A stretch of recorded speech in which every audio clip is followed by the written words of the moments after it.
नमस्ते मैडम। नमस्ते सर। नमस्ते। अब कैसी हाल? जान को खतरा नहीं है, फिलहाल वो अनकॉन्शियस है। केस कौन हैंडल कर रहा है डॉक्टर? डायरेक्टली कलेक्टर साहब हैंडल कर रहे हैं।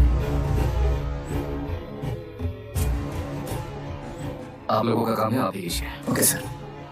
Gopal, yes sir. तुम यहीं रुको और सबको संभालो। Okay madam. प्रॉब्लम सॉल्व करने के लिए कहा था और इसने गले में बांध दी। नालायक कहीं का। लोगों के विश्वास पर सवाल उठाने के लिए खुद को सोक्रेटिस समझते हो? दिमाग और शब्दों के बीच में फिल्टर रखना सीखो। माइंड और सच को फिल्टर करेंगे तो वो झूठ होता है। मतलब झूठ बोले उसके लिए मुझे सजा दे रहे हो पापा? इनका नाम मिस्टर दशरथ है। अभी की माँ गुजर जाने के बाद उसे माँ की कमी महसूस ना हो, इसलिए उन्होंने कमला से शादी की। इनके पति के गुजर जाने के बाद अपनी बेटी को पिता की कमी महसूस ना हो, इसलिए इन्होंने दशरथ से शादी की। इसकी सौतेली माँ है ना, इसलिए इसकी सारी प्रॉब्लम्स की जड़ यही है। क्या ये? दशरथ एक average group boom gadget officer है, यानी अपने मुंह से रिश्वत न मांग कर खुद सामने वाला अपने आप से ही रिश्वत दे दे, इस तरह उन्हें काम करना पसंद है।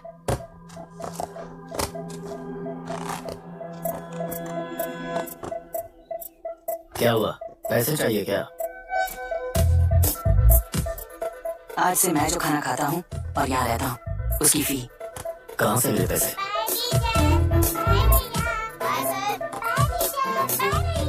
आज से मैं करप्शन फ्री हूँ मिस्टर दशरथ। इस तरह अपने पापा के साथ बिगड़े हुए संबंध और निराशा को किताबों पर निकालते हुए वो IIS से लेकर अमेरिका की MIT तक हर एग्जाम में कामयाब हुआ। देश के सारे एग्जाम देते हुए टाइम वेस्ट करने की बजाय किसी एक एग्जाम पर फोकस करता तो पास हो जाता ना। इन एग्जाम्स में वो पास नहीं होगा, ये तुम्हें कैसे पता? मतलब क्लियरिटी नहीं है ना। ये उसने खुद के लिए लिखा है और ये सारे उसने अपने अहंकार के लिए लिखे हैं। उसके पास तो क्लैरिटी है, पर उसके आसपास की दुनिया में कोई क्लैरिटी नहीं है।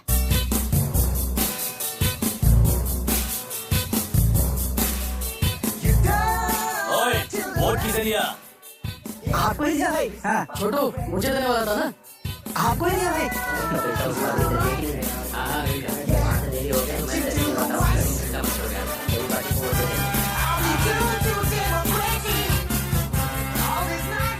दीदी, दीदी, आप किसको वोट देने वाली हैं? विशाखावाणी पार्टी को। पैसा कितना दिया है? 5,000। अच्छा, तो आपके सीएम ने कुछ नहीं दिया क्या? सीएम ने भी दिया है, 10,000 दिए हैं। उस हिसाब से तो वोट उन्हीं को देना चाहिए। पहले उनको 2 बार वोट दिया है। दीदी ने नई पार्टी बनाई है, देखते हैं वो जीतेंगी तो क्या देंगी। अरे वाह, आप तो कितनी होशियार हैं। वैसे retired IAS officer Ram Prakash अच्छे पढ़े लिखे हैं, आप उन्हें क्यों वोट नहीं दे रही हैं? उन्होंने हमें 100 रुपए भी नहीं दिए, नालायक कहीं का। उन्हें वोट देके क्या होगा? ये हाल है। पैसा नहीं दिया तो हार पक्की है, लेकिन पैसा देने पर भी जीत पक्की नहीं है। मतलब पावर ऑफ डेमोक्रेसी मैन। अगर अकल होती तो वो सारे लीडर्स पैसे देना बंद कर देते, वरना ये लोग तो सबसे पैसे लेकर किसी को भी वोट दे देंगे। ये भी लोकतंत्र की हाँ, शक्ति ठीक है। है, ठीक है। राहुल दीपक, ओके।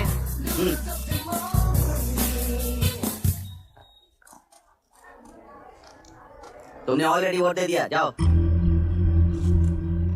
इंक है क्या? नहीं फेस मैच हुआ? हुआ। मतलब मेरा वोट क्लियरली रिग हुआ है ना? हेलो, ये वोटिंग बूथ रिग्ड है, सब अपने घर चले जाइए। रुक जाओ, रुक जाओ, कोई वापस मत जाना। ये क्या पागलपन है? रूल के मुताबिक तुम्हारा वोट मिस होता है तो टेंडर बैलेट पर साइन करना पड़ता है। हट जाओ। मेरा वोट मिस नहीं हुआ है, क्लियरली रिग हुआ है। वोटिंग कैसे हो सकती है? वोटिंग रोकने वाला तू कौन है? ये पूछने वाले तुम कौन हो? पोलिंग ऑफिसर हो? नहीं ना? जाओ। कौन है बे? कंसर्न पोलिंग ऑफिसर को बुलाइए, तब तक वोटिंग बिल्कुल नहीं होगी। क्या प्रॉब्लम है? ओह, तो आप ही हो वो कंसर्न पोलिंग ऑफिसर। इस बार कौन सी पार्टी ने पैसे दिए हैं? पागलपन दिखाने की जरूरत नहीं है। टेंडर बैलेट पे चुपचाप साइन करो और निकलो। टेंडर बैलेट पे मैं सिग्नेचर क्यों करूं जब क्लियरली मेरा वोट रिग हुआ है? और कितने वोट रिग हुए हैं क्या पता? इस बूथ को रोकना ही होगा। पढ़ा मत यार, यहाँ से निकल लेते हैं। चल यार। मैं क्या कर रहा हूँ मुझे पता है, तू जा यहाँ से। ओए, क्या कर रहा है बे तू?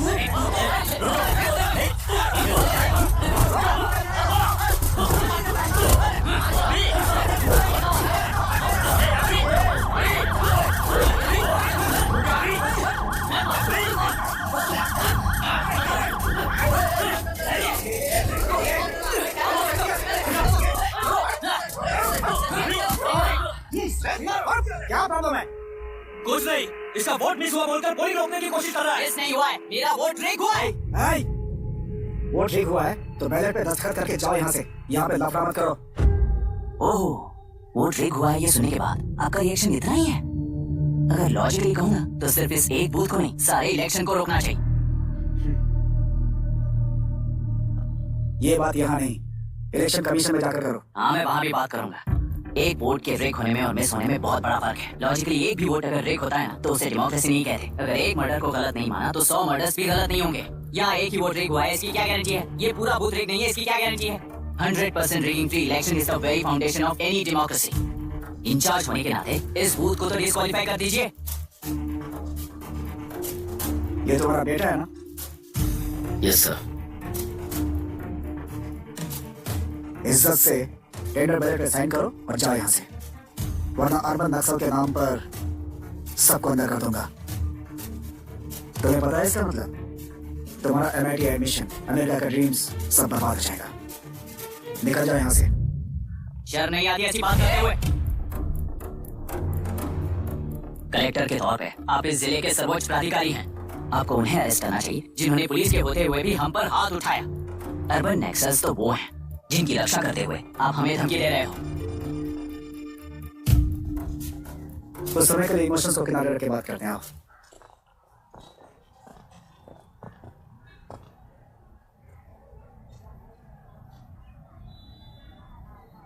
तुमने सही कहा, मुझे शर्म नहीं आती। मुझे ही नहीं बल्कि तुम्हारे पापा और पुलिस को भी नहीं आती। पॉलिटिकल लीडर्स के दबाव में रहने वाले सिविल सर्वेंट्स को कभी नहीं आएगी। अभी तुमने कहा ना, उन गुंडों में और हमें कोई फर्क नहीं है। छोटे, इस देश में हर कोई इंजीनियरिंग पर कितना मिलेगा, मेडिकल में कितना मिलेगा, MBA करने पर कितना मिलेगा, इस तरह से हिसाब लगाते हैं। लेकिन IAS बनने वाला सिर्फ देश का कितना भला होगा ऐसे सोचता है। पर सिलेक्शन के 6 महीने बाद ही, जैसा तुमने कहा, बिना शर्म के जीने की आदत बना लेता है। बाहर से पत्थर मत फेंको, कभी अंदर आकर देखो तब पता चलेगा। ये बूथ विशाखा वानी का है। डिस्क्वालीफाई करना मुश्किल है, ऐसा करना तुम्हारे लिए रिस्क है। सो इस वन साइड वॉर में लाइफ बर्बाद मत करो। फ्लाइट लो और निकल जाओ। 1 हफ्ते में अमेरिका जाने वाले हो, इन सब झंझटों में मत पड़ो। वैसे भी भागने वाले को देश के बारे में बोलने का हक नहीं। जाओ।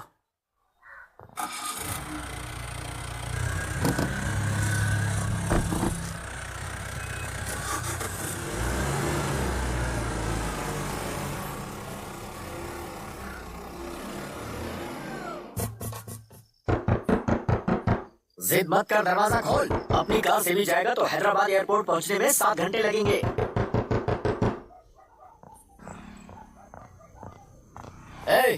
किसी ने कुछ कह दिया तो क्या जोश में आकर अपनी जिंदगी बर्बाद कर लेगा? मेरी बात मान, नीचे आ जा। MIT छोड़कर IAS में आकर क्या हासिल कर लेगा? जिद की वजह से किसी के हाथों मारा जाएगा या फिर हवालात पहुंच जाएगा, या अमेरिका चला जाएगा और मैं शांति से जीऊंगा। बहुत खुश था। दौरा पड़ने लगा फिर से। जरा समझाओ इसको। IAS की इंटरव्यू में 3 में से कोई एक ही सेलेक्ट होता है ना जी? शायद ये फेल भी हो सकता है। आप अभी से इतनी चिंता क्यों कर रहे हैं? बहुत होशियार हो। मेंस एग्जाम में 500 में 1 पास होता है, जिसे इसने पास कर लिया है। अब इसके लिए इंटरव्यू कौन सी बड़ी बात है? तुझे अपने फैसले पर अफसोस होगा। नीचे आ जाना बेटा। अफसोस होने तक अपने तरीके से जीने दीजिए मिस्टर दशरथ। 25 साल का हो चुका हूँ, मेरी जिंदगी मुझे जीने दीजिए। 5 साल की उम्र से तू यही तो कर रहा है। फ्लाइट मिस हो जाएगी, नीचे आना। पापा अब बस भी करो, उड़ के जाएगा तो भी फ्लाइट नहीं मिलेगी। बेकार में चिल्ला के थकिए मत। चलिए अंदर चलते हैं। चलो बेटा।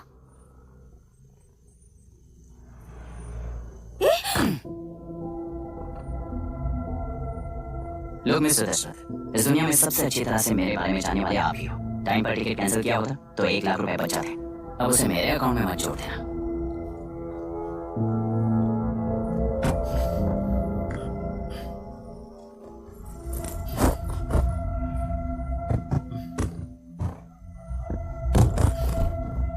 अगर तुझे अमेरिका नहीं जाना है तो घर में मत आना। आप इसे घर से क्यों निकाल रहे हैं? ये अपनी मर्जी से पला बड़ा है और अब अपनी मर्जी से जीना चाहता है। इसे हमारी जरूरत ही क्या है?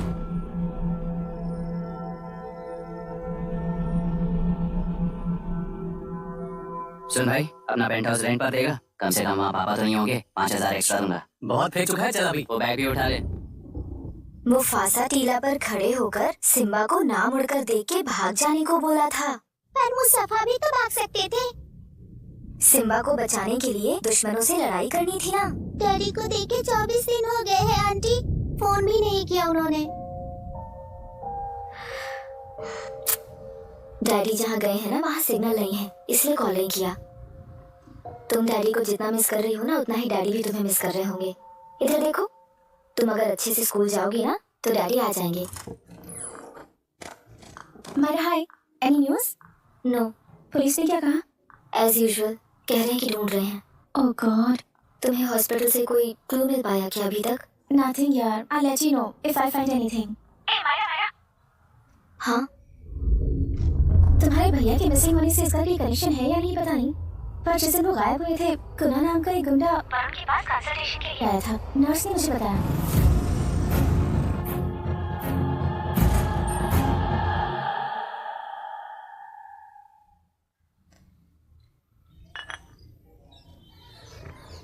क्या यही लोकतंत्र है? पिछले हफ्ते हुए मतदान में बूथ ओपन हुए 1 घंटे के अंदर ही अपना वोट रीक होने वाली युवक का सवाल पूछना गलत है क्या? सवाल गलत सही का नहीं है। एक वोट के चूक जाने से सारी व्यवस्था को दोषी ठहराना ये गलत है। व्यवस्था के बारे में प्रैक्टिकल नॉलेज न रखने वाले ऐसे मूर्ख अगर देश छोड़कर चले जाएं तो ही बेहतर है। व्यवस्था के खिलाफ खड़े होने वाले हर इंसान को एंटी नेशनल कहकर उन्हें देश से भगाने के लिए देश कोई उनके बाप की जागीर नहीं है। कुछ युवक का यही कहना है। देश में रहते हुए सिस्टम से लड़ने पर फायदे की जगह नुकसान हो जाता है। अरे आखिर है कहाँ पे न्यूज़? हाँ, अरे अचानक से फैली हुई न्यूज है ये। हाँ बता ना, सच बोल, तूने झगड़ा किया ना? बोल तो मेरा, नहीं छोड़ूंगी। दीदी रुको। बता, झूठ बोलने लगा है तू? बोल, सच बता मुझे, क्या किया तूने? रुको। स्कूल में झगड़ा किया? क्या जानवरों की तरह मार रही हो? ये क्या बात हुई? क्या हुआ है इसी से पूछ लो। क्रिकेट खेलते हुए नाक की हड्डी टूट गई है और इसने स्कूल में झगड़ा भी किया है। जब तक मैं नहीं जाऊंगी इसकी स्कूल में एंट्री नहीं है। स्कूल बस वाले ने अभी तो बताया। क्या इसकी जान लोगी? टेररिस्ट कहीं और नहीं बल्कि माँ बाप के रूप में घर में ही होते हैं। तू बहुत अच्छी नसीहत दे रहा है उसे। तुम जाओ, मैं जाऊंगा इसके साथ। ठीक है, तुम ही जाना, मामा जो हो।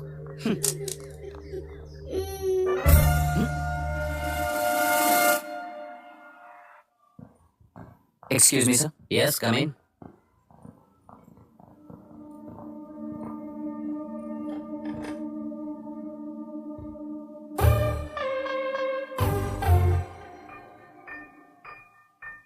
Yes sir.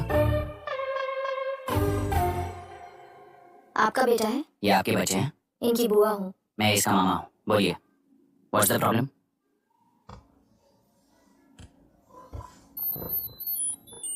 I love you. If you love me, circle yes. If you don't, circle no. Hello, मैंने तुम्हें लव लेटर नहीं दिया है, तुम्हारे भांजे ने मेरी भतीजी को दिया है। तो बताइए, अब मैं क्या करूं? क्या पूछ रहे हो? क्या करें? चाटा मारो उसके गाल पे। उसे चाटा लगाऊंगा तो उसकी फीलिंग्स मर जाएंगी क्या? Shameless thing. एक्सक्यूज मी, आपके एक्सेंट से लगता है कि आप अमेरिका में पली बड़ी हो।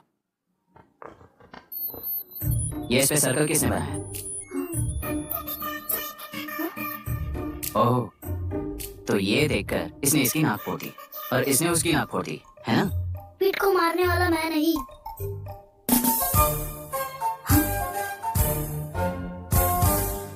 What a shame. इसमें शेम फील करने जैसा कुछ भी नहीं है। उनके मन में जो लव है वो अलग है और आपके मन में जो लव है वो अलग है। बच्चों की नजर में लव का मतलब है सिर्फ पसंद। बच्चे अपनी बढ़ती उम्र में हर कदम पर एक नए रिलेशनशिप के बारे में सीखते हैं। उन्हें हम जितना प्योरली देखेंगे वो भी उतना ही प्योरली देखेंगे। सुनो आर्या, आंटी को सॉरी बोलकर फिर कभी प्रिया से बात नहीं करोगे, promise? I am sorry, long wait. पीठ, आर्या को तुमने मारा इसलिए तुम सॉरी बोलोगे। एक मिनट, आप क्यों सॉरी बोल रहे हो? ऐसे गधों को एक टांग पर पूरे स्कूल में दौड़ाना चाहिए, वरना हर लड़का हर लड़की को लव लेटर देता फिरेगा हमारे स्कूल में। इस तरह सबके सामने पनिश करने की वजह से ही वो ऐसा करते हैं। इन्हें तो लव शब्द का मतलब ही नहीं पता है। प्लीज इन्हें छोड़ दीजिए sir. No no, I won't accept this settlement. Right now I am suspending this boy with immediate. It's okay, sir. I'm withdrawing my complaint. Priya, पीठ, come let's go. Okay. Sir, आप अपने घर के फ्रस्ट्रेशंस स्कूल में लेकर मत आइए। Thank you sir. चलो Arya. Excuse me, my name is Abhi. Hi, Myra. आपको एतराज ना हो तो हम थोड़ा वक्त साथ बिता सकते हैं? Excuse me? मतलब क्या आप मेरे भतीजे के साथ और मैं आपके बच्चों के साथ टाइम स्पेंड कर सकता हूँ? Sure. Okay, please.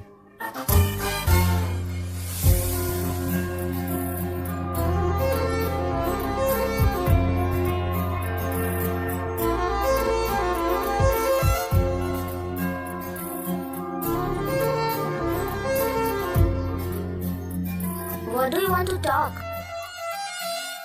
क्यों, तुझे हिंदी नहीं आती? आती है, पर उसे पसंद नहीं है। अरे मेरी गुड़िया, तुम्हें इतनी अच्छी हिंदी किसने सिखाई? मेरे पापा ने। ओह, ठीक है। तुम्हारी आंटी क्या करती है? और यहाँ और कितने दिन रहेगी? Myra aunty daddy trinity college के म्यूजिक स्टूडेंट हैं। डैडी के रिसर्च सेंटर से वापस लौटने तक वो यहीं रुकेंगी, इसके बाद अमेरिका चली जाएंगी। ओह, तो परदेसी पंछी है। ठीक है, मेरा एक छोटा सा पजल सॉल्व करोगी? तुम हो गोरी और यह है देसी गोरा और तुम्हारी बुआ है देसी, तो इतनी छोटी सी फैमिली में इतने रेसेस कैसे हो गए? सिली, इट्स सो सिंपल। मेरे दादी इंडियन है, मेरे दादाजी अमेरिकन है। डैडी दादाजी की तरह गोरे पैदा हुए और मेरी बुआ दादी की तरह पैदा हुई और मैं भी मेरे डैडी की तरह गोरी पैदा हुई और बेटे मम्मी की तरह पैदा हुआ। ओह, That's all. so So simple. पर मेरी मम्मी मर गई। अरे मेरी गुड़िया, आई एम सो सॉरी बेटा। Hi. Your nephew is a smart boy. They are such well-mannered kids. Thank you. I'm so sorry about their mother. Thanks for your concern. सुना है आप म्यूजिक स्टूडेंट हैं। अगर आपको लोकल म्यूजिक के बारे में स्टडी करना हो या तेलुगु में घूमना हो तो मुझे बताइए। I'll take you. Sure, of course. Okay. We'll catch up. This is my fiance's call. I need to take this. I'll see you around. Come. Hi. Yeah, I'm good. How are you? क्यों Arya? Aunty ने मेरे बारे में कुछ भी नहीं पूछा ना? तुम क्या करते हो पूछ रही थी। तो तुमने क्या बताया? IIT में पढ़कर MIT में सीट पाकर तेलुगु में बेकार घूमते हो ऐसा बताया।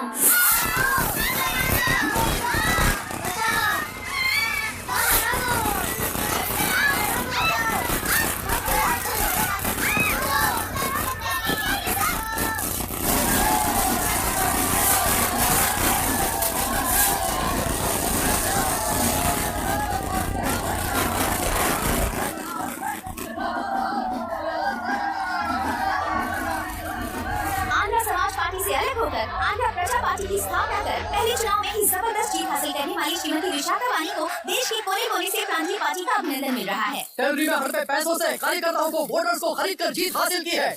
ईवीएम से छेड़खानी की गई है। यहाँ ऐसे हालातों में केंद्र में ज्यादा मेजोरिटी से जीत हासिल करने वाली इंडियन डेमोक्रेटिक पार्टी को हमारा साथ नहीं मिलेगा, ऐसा स्पष्ट किया विशाखा वाणी। श्रीमती विशाखा वाणी जी के बेटे कई करोड़ी MLA विष्णुवर्धन को गवर्नर रमाकांत जी ने सरकार की तैयारी के लिए चुनौती दी है। तो अभी हमें ये देखना है कि आने वाले चुनाव में कौन सी पार्टी जीत हासिल करेगी। तो अब हम जाएंगे हमारे संवाददाता मिस्टर संजय नायर के पास, जो अभी पार्लियामेंट में उपस्थित है। लोकतंत्र के चार स्तंभ क्या क्या है? सरकार को चुनने का हक जनता का है। Majority rules. चुनी जाने वाली सरकार को जाति और धर्म का भेदभाव किए बिना सारी जनता का पालन एक समान करना चाहिए। हमें सपोर्ट नहीं किया ना? देखना आज से स्कूल कॉलेज कैसे चलाता है। कानून और न्याय व्यवस्था को दबाव में आए बिना ईमानदारी से काम करना चाहिए। नई सरकार के आते ही